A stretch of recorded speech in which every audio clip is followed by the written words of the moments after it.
And good evening. With your update now for the East Midlands, I'm Maurice Flynn.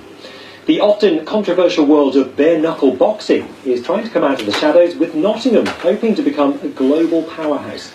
The city, which once boasted a world-renowned champion, is now working to revive the reputation, hosting legal, licensed and regulated bouts, as Hannah Meredith reports.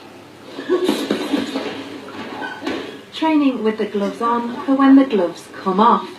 Bare-knuckle fighting started in the streets back in the 1700s. Then it was, of course, unregulated. Now it's on a mission to clean up its act. Sparring here in Eastwood are some of those behind those efforts who've hosted licensed, legal bouts in the city.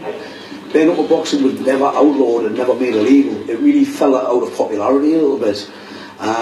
But much the same with, say, professional glove boxing or mixed martial arts. It does need to be done correctly. It does need to have a licence to put a show on from the local council. And there's good reason Nottingham's leading its return. World-famous prizefighter Bendigo was born here in 1811. Fighting as a team, he attracted crowds of thousands. Such was his fame, the city of Bendigo in Australia was named after him.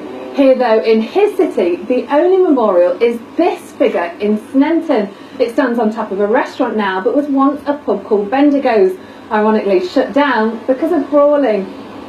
Now Nottingham man Ryan's leading the campaign for a permanent statue. Well, Bendigo was the pride of Nottingham. I mean, he drew crowds of up to 15,000 into the market square, which at that time in bare-knuckle boxing was unheard of. If anything, his legend should get bigger. We should resurrect him and we should talk about him and celebrate him more, because he represents more than just himself. He represents the fighting spirit of this great city. A Facebook campaign is gaining momentum, with the City Council saying it will consider any firm proposal for a statue to commemorate Bendigo's life.